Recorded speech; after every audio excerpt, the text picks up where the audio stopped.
Okay, isa sa inaabangan kong series or lineup ng Vivo is yung kanilang V series. Kasi ito yung kanilang upper mid-range smartphone na talaga nagbibigay sa atin ng solid performance, lalo na guys sa camera. At ngayon na meron silang bagong nirelease itong Vivo V60, talagang na-excite ako kasi may mga changes no doon sa kanyang previous version and natuwa naman ako. Pag-usapan natin isa-isa yan kaya wag na natin patagalin pa. Let's do this!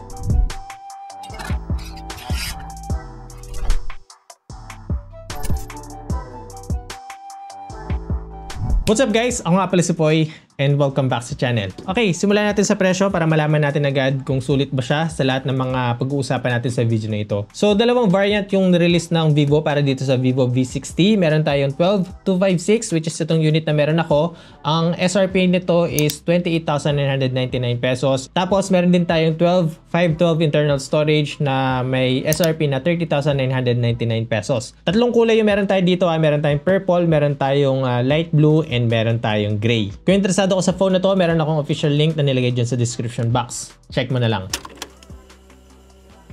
Okay, so unang-unang napansin ko dito sa design na tong Vivo V60, mas pinasimple na siya guys. Kung mapapansin nyo dito sa kanyang camera module, andyan pa rin yung kanyang Zeiss branding. Yung collaboration na to, hindi pa rin mawawala. And thank you kasi hindi nyo pa rin to tinanggal kasi sobrang solid ng camera performance ito dahil nakipag-collab kayo sa Zeiss. Sobrang ganda ng niya kasi frosted yung kanyang back panel, matte finish. Alam mo yun, iwas smudges and fingerprints. And then, meron tayong slight curve dito. Hindi siya box type na smartphone.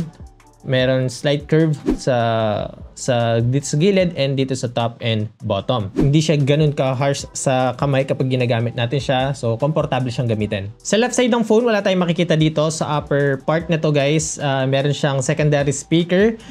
Dedicated siya guys, hindi siya yung nasa earpiece lang. So, meron siyang secondary speaker talaga. Meron siyang IR blaster, yung kanyang noise cancelling microphone. And then, dito sa kanyang right side, andito yung kanyang volume keys, power button. Sa bottom part, andito yung kanyang SIM tray. Meron siyang dual nano SIM slot. So, pwede tayong maglagay ng dalawang SIM card dito. And then, yung kanyang main microphone. Of course, yung kanyang Type-C port. At yung kanyang main speaker. Para sa kanyang build quality guys, glass back. Meron tayong plastic frame dito, and then para sa kanyang protection meron tayong IP68 and IP69 rating. Ibig sabihin lang noon is safe siyang mailubog sa tubig ng up to 1 meter around 30 minutes, and safe din siya sa high pressure and high temperature na liquid. So both protected siya. So overall guys, pagdating sa kanyang design and build quality, talaga namang solid din itong Vivo V60, no? Now, gusto kong pag-usapan na natin yung kanyang camera performance kasi ito yung isa sa talagang ipinaglalaban nitong Vivo V60 na talaga namang solid. So, para dito meron tayong 50 megapixel Zeiss na main camera with OIS na merong sensor na IMX766. This time, meron na siyang telephoto camera na 50 megapixel Zeiss din na may sensor na IMX882 at meron din OIS. May kasama din siyang 8 megapixel ultra-wide camera dito sa likod and 50 megapixel na may autofocus sa front camera. Ito talagang masasabi ko na mixed or alam mo yun, meron talagang tina-target yung camera nitong Vivo V60. Kasi kung matatandaan nyo dun sa Vivo V50, dual camera yung sa rear niya, which is meron siyang main na 50 at ultra-wide na 50 megapixels din. Now, this time meron na siyang telephoto camera na 50 megapixel Zeiss na may OIS.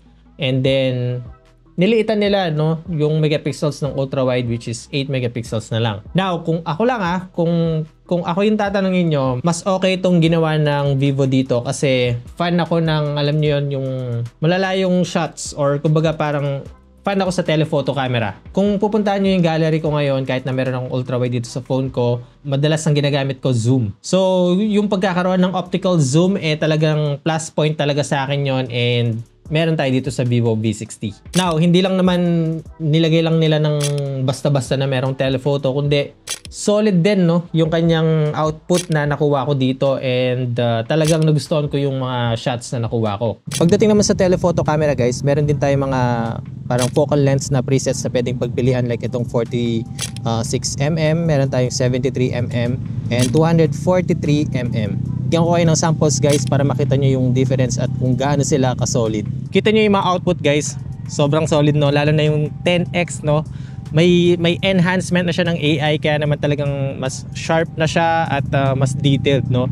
Kaya yun talaga yung isa sa paborito ko dito sa phone na to yung telephoto niya. Tuwang-tuwa pa rin ako kasi meron pa rin siyang Zeiss collaboration dito, and as you can see guys, yung mga outputs na nakuha ko dito sa main camera talagang solid, panalo, ang ganda, dynamic range, kulay, lahat okay na okay. At ngayon na meron siyang telephoto camera, mas na-enjoy ko siya guys, lalo na sa portrait mode.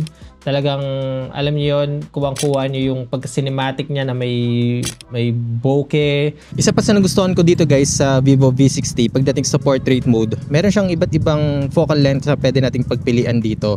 Kumbaga parang itong mga to guys, iba't ibang lens to sa camera. So meron tayong 23, 35, 50, 85 and 100. Try tayo kumuha ng sample photos gamit itong mga to.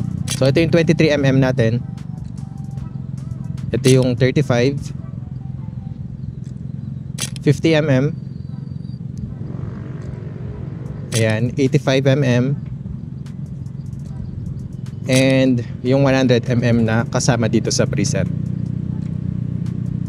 Ito yung isa sa camera feature na talagang na-appreciate ko kasi alam niyo yun, mas mapapadali sa atin kung paano kumuha ng magandang exact focal length na pwede natin gamitin para sa pagpipicture. Nagustuhan ko rin dito guys yung kanyang front camera kasi meron siyang 0.8 no, sa mga madalas nagsa-selfie dyan at gusto natin na medyo mas malawak na field of view. Makakakuha tayo dito kasi meron siyang 0.8. Video quality dito sa phone na to para sa akin okay din. Kung gusto natin siyang ipang video, pang document ng mga kung ano nung mga bagay-bagay sa buhay natin, pwede siya kasi meron tayong 4K 30 FPS sa kanyang main camera, sa kanyang telephoto, and sa kanyang front camera. So kung madalas din kayo mag-video, makakakuha rin kayo dito ng magandang shots. Ito naman yung sa front camera niya, times 1 pero meron tayong 0.8. Yan, 'di ba? Perfect for vlogging talaga. Yung ganitong angle kasi sobrang lawak ng field of view. Anyway guys, front camera 4K 30 FPS. Ayun na, humahangin na, medyo nakakatakot. Mamaya babagsak na yung ulan. Pero guys, ito yung itsura ng front camera niya. Sobrang ganda for me Ayun oh. 'Di ba? What do you think guys? Kumusta yung camera nitong Vivo V60? Comment down below. Pag-usapan natin. Nakakatuwa din dito guys kasi meron silang bagong pakulo or meron silang new feature no sa camera nitong Vivo V60. Meron tayong tinatawag na AI 4 Seasons Portrait. Ito guys, tignan nyo Close to real life yung mga shots na nakuha natin dito. Kumbaga parang hindi naman siya gimmick pero additional fun no kapag kumukuha tayo dito sa Vivo V60. Next na AI feature ng camera nito na gusto ko talagang i-share sa inyo guys ay yung tinatawag nila na AI Magic Move. Ito talagang natuwa ako dito kasi ito samplean ko kayo guys. Kung makikita nyo dyan, isa-select lang natin ng matagal or i-hold natin ng matagal yung subject na gusto natin ilipat, and then kapag nakuha na natin yung pwesto or yung bagong pwesto ng subject, mag-generate siya ng another or different output. And as you can see, talagang alam niyo yun, close to real life din yung output na para bang hindi natin siya inedit. Next is yung AI image expander no. Ito naman guys, kung medyo nakulangan tayo sa frame or kumbaga parang gusto natin i-extend yung background, ito yung pwede natin or yung best na AI feature na pwede natin gamitin. Again, close to real life na naman yung outputs na nakuha ko dito na talaga bang parang hindi siya artificial na ginawa lang ng AI. And of course, yung ating magic eraser na very common na itong AI feature na ito pero still very useful pa din kung gusto nating magtanggal or tanggalin yung mga subject or object na unnecessary o ayaw natin doon sa picture. So yep, overall talagang pagdating sa camera guys ng V series talaga ng Vivo, magi-stand out talaga or meron talaga 2 or 3 feature na bago na talagang kaabang-abang at talagang magagamit natin. By the way pala, andito pa rin yung yung aura light natin guys. Ayan. Wait lang. Ayan. Andito pa rin yung kanyang aura light na na-introduce sa atin before. Pwede pa rin natin i-adjust dito guys yung kanyang temperature and yung kanyang brightness. For me, mas okay to para sa akin compare doon sa usual na flashlight. Kasi nga naman, 'di ba, harsh yung tama ng flashlight, no, sa mukha natin or sa subject na pinipicture natin. So, yung pagkakaroon nitong aura light na to, talagang mas mag-iiba yung output natin kasi mas soft yung tama ng ilaw at mas wide or mas kalat yung light source natin pag ginamit natin itong aura light. Very useful siya sa low light condition and yep, for me, good pa rin na nandito pa rin siya. Alright, usapang display naman guys dito sa Vivo V60. Okay, para dito meron tayong 6.77-inch AMOLED display na may 1080p resolution. Meron siyang adaptive refresh rate na 120Hz at may peak brightness na 5,000 nits. Isa sa nagustuhan ko sa display nitong V60 ay manipis yung kanyang bezels. Ayan, as you can see, wala tayong chin dito. And then, kung mapapansin niyo siya, meron siyang slight curve sa kanyang screen, both sides, no? Dito sa top, bottom, and dito sa magkabilaan. Hindi siya yung curved screen kung nagigets niyo ako. Flat screen pa rin siya guys, pero meron siyang parang, alam niyo yun, may second layer na nagpapa-curve dito sa kanyang gilid para mas smooth yung kanyang or yung pag-navigate na dito kapag nagbaback tayo or so. Para sa akin, mas okay itong ginawa nila dito na hindi yung talagang curve at hindi rin yung talagang flat. So, mas komportable siya kapag ginagamit. 5,000 nits na peak brightness sobrang taas na noon, kaya kung gagamitin natin siya sa labas, hindi rin tayo mahihirapan dito. And pagdating sa kanyang overall display guys, or yung kanyang performance, no, yung maganda siya, okay yung nilalabas niyang picture. And then kung mahilig tayong manood sa Netflix, naka wideband L1 tayo dito, and then supported siya ng HDR. And then yun nga, smooth siya kapag nag-scroll tayo or nag-swipe tayo dito kasi meron siyang 120Hz refresh rate, and also okay din siya sa gaming. Speaking of gaming, dire-diretsuhin na natin to sa kanyang performance. Para sa chipset nitong Vivo V60, naka Snapdragon 7 Gen 4 siya. FunTouch OS 15 based on Android 15. And then yun nga, meron tayong option na 12GB of RAM, 256 or 512 na storage. Para sa battery naman niya, meron siyang 6,500 mAh capacity na merong 90 watts fast charging. Na-impress lang ako dito sa Vivo V60 kasi as you can see, manipis lang yung phone. Ayan, pero napagkasya nila dito yung 6,500 mAh capacity, which is upgrade din ng slight, no, dun sa kanyang previous gen kasi meron lang yung 6,000 mAh battery. So ito guys, 6,500 na. Unahan ko na kayo guys, sobrang kunat ng battery nito, na aabot siya ng, depende no sa usage, pero kung normal lang na pa Facebook lang, slight gaming, hanggang 2 araw kakayanin to.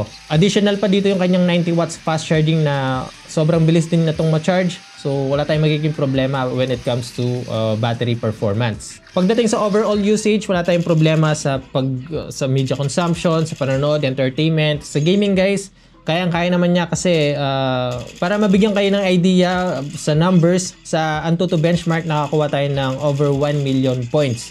So dun pa lang meron na tayong idea na talagang kaya niya kahit na nasa mga high-end games. And there you go guys. Ito po ang Vivo V60. Again, kung naghanap kayo ng around 28,000 to 30,000 pesos na smartphone na camera-centric, balance pagdating sa performance, okay ang display, okay ang build quality, check nyo guys itong Vivo V60. Hindi kayo mabibigyo dito, lalong-lalo na sa kanyang camera. Sobrang nagustuhan ko yung additional telephoto camera nito, na talagang ito yung naging paborito kong lens dito sa phone na to kasi solid din talaga yung mga shots na nakuha ko doon. Overall performance nito, hindi naman tayo nagkaroon ng problem sa pag-navigate. Additional pa yung kanyang display na napakaganda, plus yung kanyang dual stereo speakers, additional protection na IP68 and 69 na talagang hindi tayo mag-worry kahit na mabasa siya ng tubig or alam niyo yun, matalsikan ng kung ano-ano. Isa din talaga na nagustuhan ko sa camera nito is yung kanyang additional AI features, no? Yung kanyang AI magic move, yung kanyang expander, yung kanyang eraser. Yung mga yun guys, talagang kakaiba at talagang di natin nakikita sa ibang smartphone. So yung mga pagkakaroon ng ganon, talagang unique pagdating dito sa Vivo V60. So again guys, official na itong Vivo V60 dito sa atin. Kung meron pa kayong additional info na gustong malaman, yung kanilang website, nilagay ko na dyan sa description box. And also kung saan siya pwedeng bilhin. Alright, so that's it guys. Hanggang dito muna sa ngayon. Ako nga pala si Poy. Unboxing anything just for you. Thanks.